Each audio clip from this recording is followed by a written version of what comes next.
एक बार महाराज दशरथ के मन में बड़ी गिलानी हुई, मोरे सुत नाही। सचमुच भांति भांति भोग मिले, अंग हो अरोग मिले, सुख के संयोग मिले, जीवन की बाटी में धन अरु धाम मिले, स्वयं अरु नाम मिले, राम ना मिले तो सब काम मिले माटी में।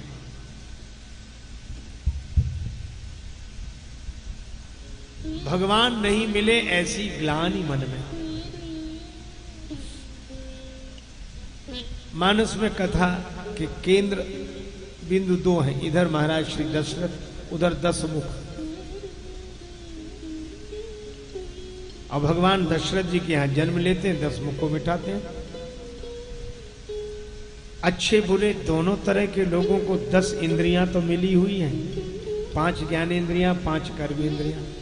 इनका जो संयम करके इन्हें रथ बनावे तो वह दशरथ जी की संस्कृति है, और भोगों के लिए कोई इन्हें मुख बनावे तो यही दशाननी 10 मुखी वृत्ति है। यावत् जीवित सुखम जीवित ऋणम कृत्वा घृतम पिबीत भस्मीभूतस्य देहस्य पुनरागमनम कुतः। 4 वाक्य तो यही कहते हैं, जब तक जियो सुख से जियो, कर्ज लेकर घी पियो, एक दिन मर जाओगे, कौन चुकाने आता है। और 4 वाक्य इसी श्लोक का भावानुवाद किया हमारे इस युग के अब दिवंगत कवि काका हाथरसी जी ने। कह काका कविराय नाम कुछ रोशन कर जा, मरना तो है ही, कर्जा लेकर मर जा। अरे भाई, अंग्रेजी पढ़े लिखे लोग कहते हैं eat drink and B Mary, खाओ पियो और मौज करो। ये दाशरथी वृत्ति नहीं है, यह दशाननी वृत्ति है, असंयम। और दशरथ जी माने संयम। भगवान संयमी के यहां जन्म लेते हैं, असंयम को बिठाते हैं। धर्म अवतार हैं श्री राम को। अच्छा, अब दशरथ जी संयमी हैं तो ये 3 विवाह क्यों? 3 विवाह, 3 निष्ठाएं हैं। ये अध्यात्म रामायण में कहा कि ज्ञान शक्ति कौशल्या जी ज्ञान शक्ति है, और सुमित्रा जी उपासना है। क्रिया शक्ति कैकेयी, वेदो दशरथो नृपा, और क्रिया शक्ति माता कैकेयी है। तो ये वेदत्रय सिद्धांत, ये 3 धर्म, उपासना और ज्ञान, तो यही 3 विवाह है। धर्मनिष्ठा, भक्ति निष्ठा, ज्ञान निष्ठा। तन के स्तर पर हम सत्कर्म करें, मन के स्तर पर सद्भाव, बुद्धि के स्तर पर सद्विचार। कुछ किए बिना नहीं रह सकते तो सत्कर्म करें, किसी को माने बिना नहीं रह सकते तो भगवान को माने, कुछ जाने बिना नहीं रह सकते तो अपने स्वरूप को जाने। और यही 3 विवाह। तो दशरथ जी रहते कहाँ हैं? अयोध्या में। और अयोध्या संत सभा अनुपम अवध। इसका अर्थ है कि इंद्रियों पर संयम करने वाला साधक जब 3 निष्ठाओं से, धर्म, उपासना, ज्ञान से अपना नाता जोड़कर सत्संग की अयोध्या में रहता है, तो उसमें ही जिज्ञासा होती है कि भगवान नहीं मिले, अथा तो ब्रह्म जिज्ञासा। ब्रह्म सूत्र में यही जिज्ञासा से ब्रह्म। और जब ब्रह्म जिज्ञासा हो, मोरे सुत नाही, मेरे घर में भगवान प्रकट नहीं हुए हैं तो, पर प्रकट नहीं हुए। घट घट साई रमि रहा, सूनी सेज न कोय, बलिहारी वा सेज की जाघट परगट होए। और जब मिला रहे और न मिले तो गुरुदेव की शरण में जाना चाहिए।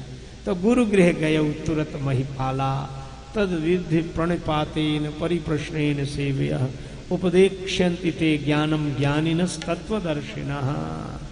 कि उस परम तत्व को जानने के लिए तत्वदर्शी महापुरुषों को प्रणिपात करे, उनकी शरण में जाकर अपनी जिज्ञासा रखे। तो गुरु गृह तुरत गए महिपाला, चरण लाग करि विनय विशाला। अब दशरथ जी ने अपना दुख भी सुनाया और सुख भी सुनाया। अच्छा महाराज, दुख क्या है? दुख यह है मोरे सुत नहीं, भगवान नहीं मिले, यही जीवन का सबसे बड़ा दुख है। अच्छा, तो सुख क्या मिला? आपका दर्शन, संत मिलन सब सुख जग नाही। भगवान नहीं मिले, यह दुख, और भगवान से मिलाने वाले मिल गए, यह सुख। तो गुरु जी बोले धरहु धीर, कब तक महाराज? वृद्धावस्था आ गई, चौथापन आ गया। भगवान ने वचन दिया 3 बार, सत्य सत्यपन सत्य हमारा, और जिसके यहाँ आना था उसका चौथापन आ गया। तो गुरु जी ने कहा अब भगवान को भी 4 रूपों में आना पड़ेगा, एक एक पन के बदले एक एक रूप लेकर। धरौ धीर हुई है सुतचारी, त्रिभुवन विदित भगत भयहारी। फिर मुझे क्या करना है? अरे तुम्हें कुछ नहीं करना, तुम तो घर बैठो, अब जो करना है तो हमें करना है। इसीलिए श्रृंगी ऋषि को कौन बुलाते हैं? गुरुदेव। श्रृंगी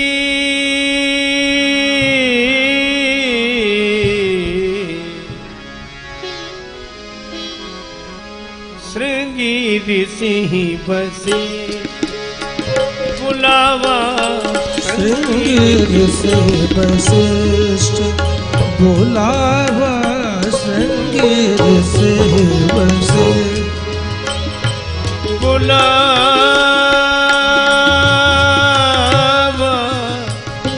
बुलावा,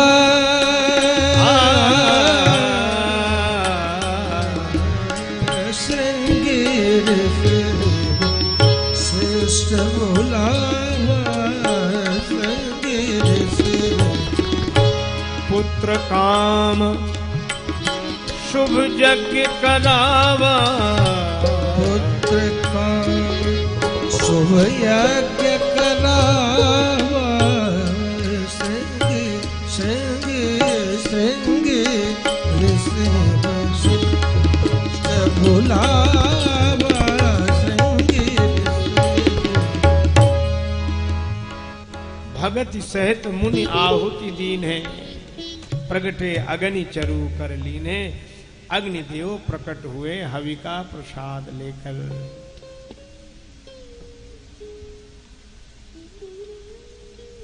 अब यह भी बड़ा अद्भुत संकेत है। अग्निदेव जब प्रकट हुए तो दशरथ जी ने कहा कि मेरे मनोरथ के कारण आप प्रकट होकर दर्शन दे रहे हैं। अग्निदेव ने कहा कि भूल मत करो, लाभ तो तुम्हें होगा पर तुम्हारे कारण नहीं आए। कारण कौन का? जो वशिष्ठ ने हृदय विचारा। संकल्प सदगुरु का होता है, कल्याण शिष्य का होता है। अब खीर से जल, इसलिए जनकपुर वाले अब तक विनोद करते हैं।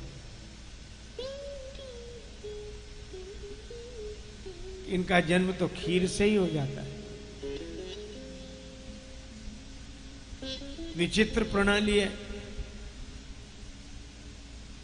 जब संतान न हो तो गुरुजी के पास जाओ, गुरुजी यज्ञ करावें, अग्निदेव खीर का प्रसाद दें, माताएं पान करें, पुत्रों का जन्म हो जाए। तो लक्ष्मण जी ने जब जनकपुर की सखियों के द्वारा यह व्यंग सुना तो श्री लक्ष्मण जी ने कहा कि हमारे यहाँ तो फिर भी माताओं से जन्म हुआ, आपके यहाँ तो इसकी भी आवश्यकता नहीं। जिसे संतान की आवश्यकता होती है वही फावड़ा टोकनी लेकर जाता है, जमीन खोद के निकाल लाता है। को नहीं जन्मे मात पिता बिन बंधी वेद की रीति, तुमरे तो मही से सब उपजत अस हमरे नहीं। तो भाई खीर से भगवान का जन्म हुआ, लेकिन इसमें आध्यात्मिक आशय क्या? देखो, खीर में 3 चीजें मिली रहती हैं, दूध, शर्करा और चावल, और तीनों ही श्वेत। दूध का रंग वैसे ही, चावल का रंग वैसे ही, और शर्करा का रंग भी वैसे ही। तो दूध क्या? मानसकार कहते हैं संत हंस गुण गाई पय परिहर बारी विकार। हंस सारग्राही होता है, तो दूध हुआ सार और जल हुआ असार। तो दूध माने ज्ञान, सार, लेकिन शुद्ध हो। शुद्ध माने जल न मिला हो। वैसा ना हो एक आदमी दूध बेचने के लिए आया तो खरीदने वालों ने कहा इतनी देर कर दी तुमने, देर से क्यों आए? बोला हम क्या देर से आए, आज नल ही देर से आए। बोला नल आ गए तब जल मिलाकर तब, वैसा नहीं, शुद्ध दूध श्वेत। तो दूध माने ज्ञान, शुद्ध ज्ञान निष्ठा। और ये चावल क्या है? बीज बोया, फसल हुई, जैसे बीज बोए वैसे ही फसल हुई। तो यह कर्म का प्रतिनिधित्व कर रहा है, धर्म का। तो ये श्वेत माने पवित्र कर्म, तो पवित्र ज्ञान निष्ठा दुग्ध के रूप में, पवित्र धर्म निष्ठा कर्म निष्ठा चावलों के रूप में। लेकिन एक बात है, कितना भी पवित्र ज्ञान हो, शुद्ध ज्ञान, और कितने भी पवित्र कर्म क्यों ना हो, लेकिन भगवान की भक्ति के बिना जीवन में मिठास नहीं आती। चावल कितने ही पवित्र हो और दुग्ध कितना ही शुद्ध हो, पर खीर में जब तक शर्करा न गिरे तब तक खीर मीठी नहीं होती, मिठास नहीं। तो भगति मधुरता जाए, भगवान की भक्ति ही मधुरता है। तो शर्करा माने भगवान की भक्ति। तो भक्ति, ज्ञान और धर्म, इन तीनों की, पवित्र ज्ञान निष्ठा, पवित्र धर्म निष्ठा, पवित्र भक्ति निष्ठा, अब ये तीनों एक साथ हो जाएं, तो एक साथ अगर शर्करा, चावल और दुग्ध को मिला दिया जाए तो घोल होगा, खीर नहीं होगी। खीर कब होगी? जब अग्नि में तपे, परिपक्व हो। और यहां तो अग्निदेव ने प्रकट होकर ही यह खीर प्रदान की है। इसका आशय यह है कि पवित्र धर्म निष्ठा, भक्ति निष्ठा, ज्ञान निष्ठा, इन तीनों निष्ठाओं को जब कोई साधक तपस्या की अग्नि में तपाकर परिपक्व कर लेता है, और ऐसे परिपक्व, तपापूत परिपक्व निष्ठाओं का जो पान करके अपने जीवन में उतारता है, उसके भीतर से ही भगवान प्रकट हो जाते हैं। यह संकेत, यह कथा हमें। अब अग्निदेव ने निर्देश दिया, महाराज दशरथ ने जैसे अग्निदेव ने निर्देश दिया था वैसे ही वितरण किया। भगवान माताओं के गर्भ में आए, जा दिन ते हरि गर्भ वहीं आए, सकल लोक सुख संपत्ति छाए। अब तो आनंद ही आनंद। कुछ दिन बीते, सुख जुत कछुक काल चली गयऊ, यही प्रभु प्रगट सो अवसर भयऊ।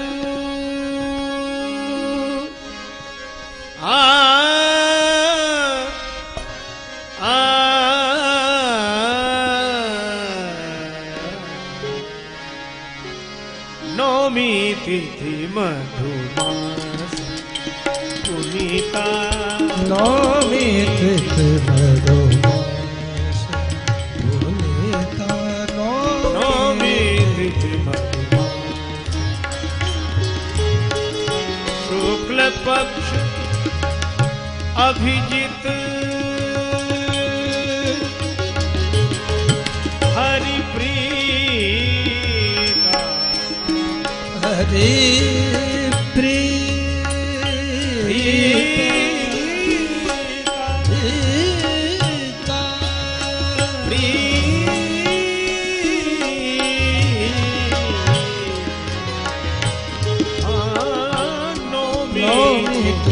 मधुमास पुनीता, नौमी तिथि